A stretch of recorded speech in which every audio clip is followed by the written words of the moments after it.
In this episode, Golden and I discuss the Netflix animated movie Trollhunters: Rise of the Titans. Full speed ahead. The Omega Beam. Full power.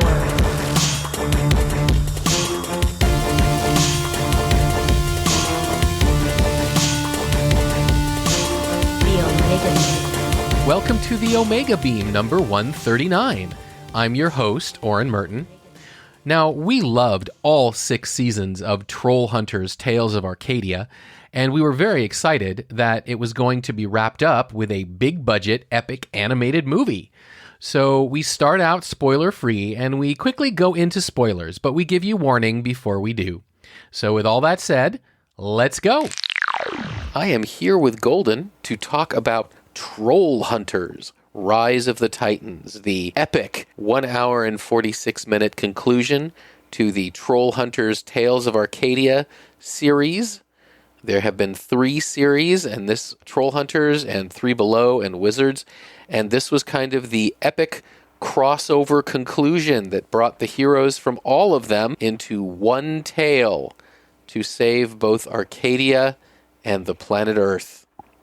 And it's fun to see the characters again. Yeah, it's like visiting old friends. You have an emotional connection that you've built up with these characters through their adventures, through Trollhunters, through 3 Below, and then Arcadia. And you want to know what happened to them. Where'd they go? How are they doing?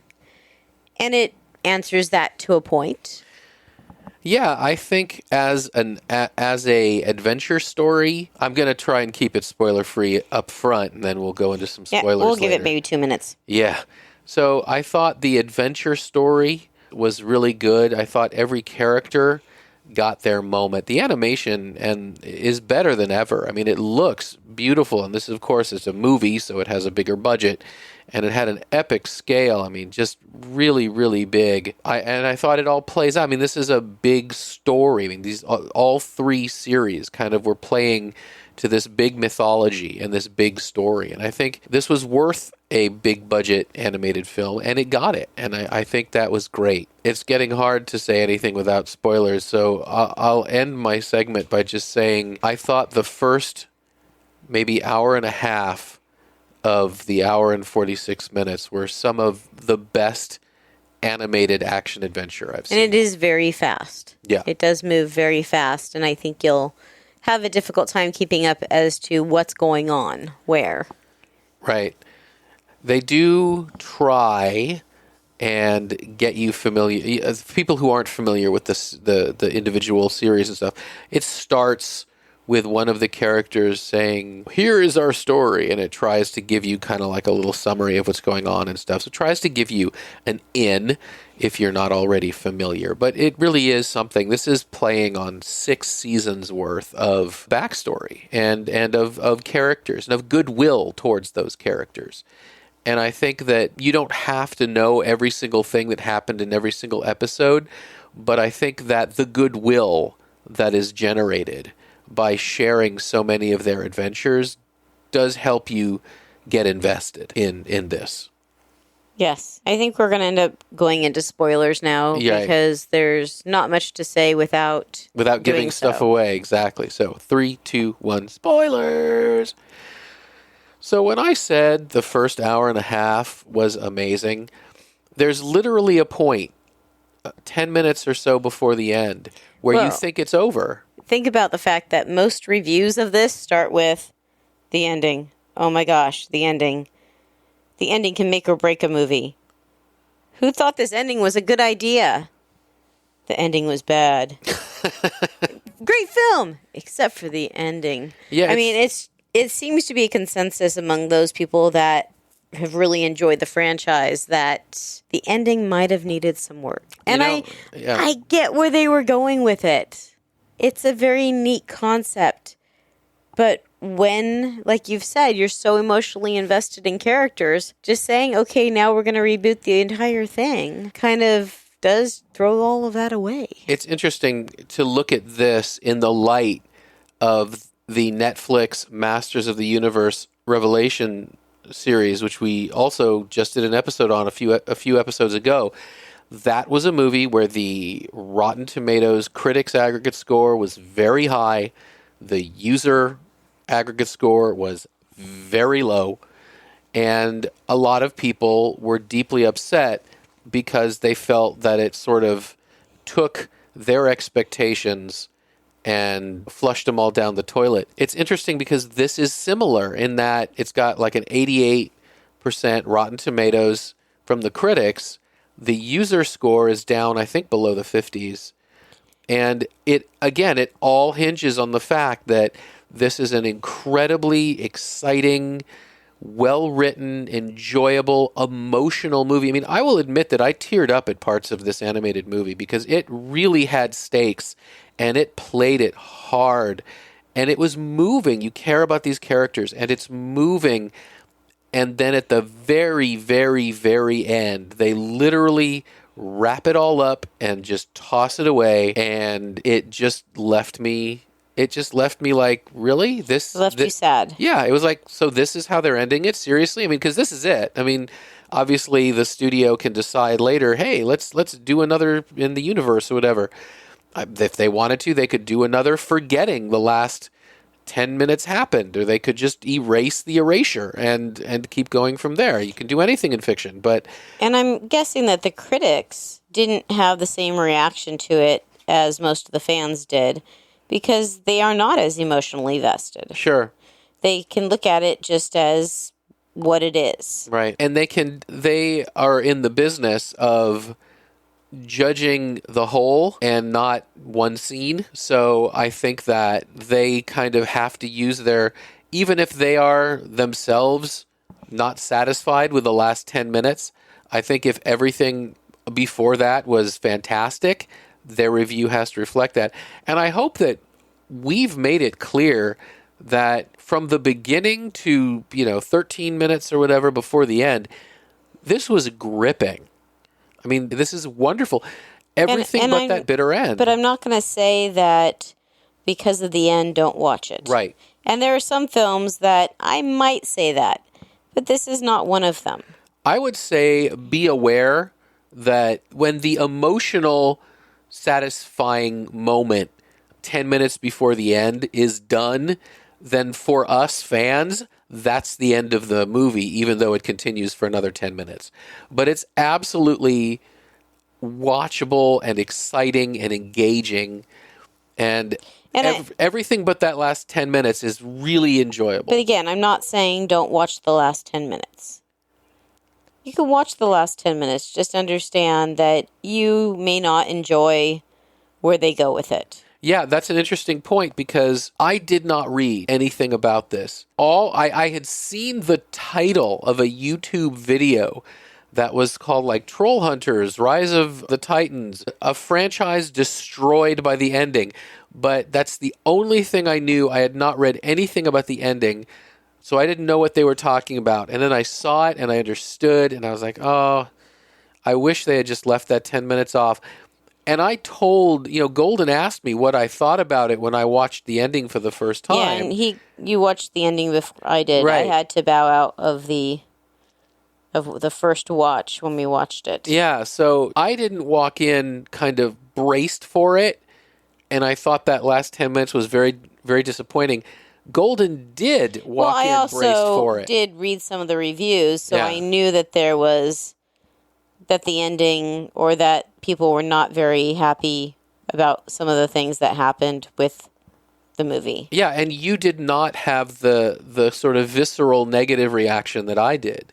So I think, and I'm hoping you who are listening to this, I would hope that by knowing what is coming after the super satisfying, but, kind of downer ending before the real ending, I hope you're, kind of expecting it to kind of go off the rails at that point, and that will help you not be as disappointed. We're vaccinating you against it. If they're going to reset the and you had just told me that it was like they ignored the first part and that Jim was going to redo the entire thing. Right. Where it wasn't necessarily just that.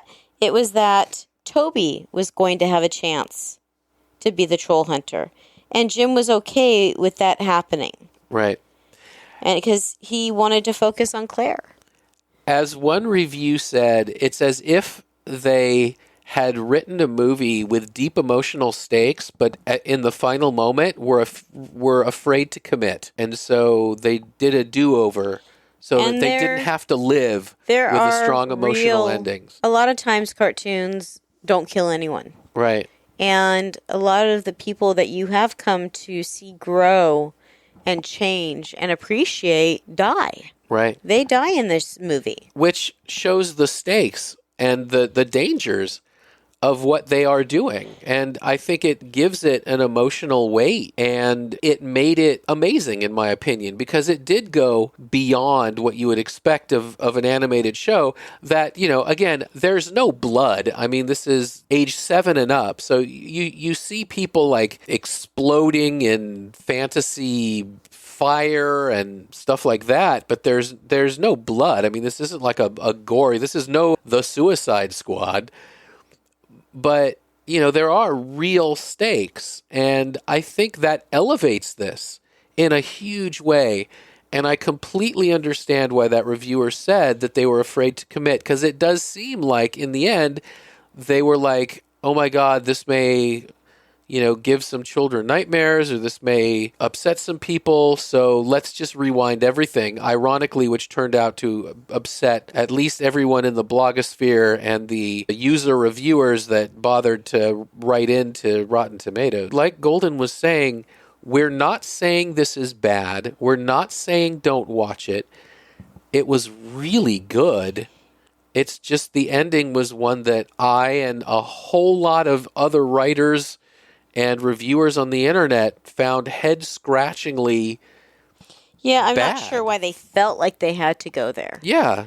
Except, it is a really interesting concept. He never really wanted to be the hero, and Toby did. Toby wanted to be the hero. He makes the comment that, I don't think he said sidekick, but support. That moral support can do more. And he gets a chance to not be moral support. He gets a chance to just be the hero. So I get where they were going in that respect, but I don't think they thought about what it would do to those people that very much enjoy the series and these characters, and thinking that, well, now all of that's gone. I wouldn't argue with that. I would just add to it saying if they wanted to commit to the ending with deep emotional stakes, they should have stopped before the whole go back in time do-over. If they wanted to commit to the go back in time do-over where Toby becomes Trollhunter, then there should have either been a second episode, or they should have made it longer, and it should have extended until we do see him as the Trollhunter. Instead, it's like they give you just enough to give you an idea of where things might go and stop. I don't know if they were using that as a potential pilot for another movie or series, or if just they ran out of time because they didn't have enough budget for a 2-hour movie, and hour 46 is all they could afford. But it seems like the way they did it, and again, I'm being overly critical because the last 10 minutes really disappointed me. But it seems to me that if they wanted to go fully and commit on what you said, which is not bad, I agree. But if that's what they wanted to do, they needed more of it to kind of go into it. Now I'm going to play devil's advocate. Uh-huh. Because Jim doesn't even consider doing this until Toby dies. Think of everyone else who was supporting him that did die. And it's almost like their deaths don't mean as much as Toby's. Well, I think that's true. I mean, they were best friends long before any of this. I know. I mean, that probably is true. I mean, Toby is basically his brother. I mean, they're not, they're a brother from another mother. I mean, they grew up together. They are, thick as thieves, and he loses that part of him that was Toby. And so that's what spurs him into it. But, it's one of those things where when they are going to do the do-over, one of the things some of the people say, which of course is you'd think about is, well, things could be worse. At least this way, the stakes were horrible, but we won. Mm-hmm. How do you know if we do it over, we won't lose? And yeah, I mean, that's something to seriously consider. Jim is still the Trollhunter. Otherwise, he wouldn't remember. I think it's one of those things where everyone was high-fiving each other in the writer's room, but when you really tear it all apart. Maybe it doesn't make a lot of sense. I wonder if whatever. they screened this amongst fans before, or if because of the pandemic, they couldn't. They just didn't. Yeah. If they had like sent it out to fans and said, "Hey, we want to get feedback from a few fans about what you think of this ending, or what you think of the movie," I wonder if they would have changed it. Yeah, I would imagine so. And what's interesting is that the change would not have required them to go back and spend another 6 months animating a whole new ending, because there is a perfect ending that is there. They would need to add maybe 2 minutes after it to just wrap it up. Or wasn't he just go back to the beginning of Rise of the Titans? Yeah. I mean, could go back anywhere, right?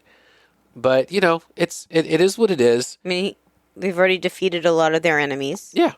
Go back to the beginning of Rise of the Titans. They know how to find the amulet. They know how to get it, how he can be Trollhunter again. Right.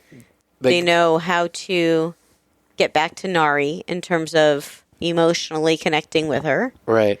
They focus their attention on Nari, and then use her to... Everyone get in the 9th configuration, get Excalibur, do the do. It did no good for his soon-to-be stepfather. Right. To die, when it didn't actually do anything. I think he probably gave Jimbo more time, and that was time to get away. And that's something. But, maybe not. But yeah, I mean, there's lots of places they could have gone with this. There's lots of things they could have done. I think the do-over that they picked is one that I found just... very lacking. Heart-wrenching. Deeply unsatisfying. And like you said, head-scratching, because they could have gone in so many different... I mean, once you add time travel to your palette of colors that you're willing to paint with, you can literally do anything. Yeah, I don't think he actually got to choose. He probably couldn't go back to when the Rise of the Titans was happening, because he had to go back to Trollhunter beginning for him. He had to go back to the beginning of him becoming the Trollhunter. If that is part of the mythology, it was not explained in the story. It was just he gets the time stone. He says, "Bye, everybody." I got that impression from like what you said, and watching it again, or watching it for a first time, and when they were talking about it, it kind of made it seem like if it was a do-over, if it was starting over, that he'd have to go back to the beginning of when he's... To the moment he became a Trollhunter? Yeah. Right. Or and then of course, if he doesn't become the Trollhunter because someone else becomes the Trollhunter, does that mean all his memories are erased? No. Does that mean time goes away?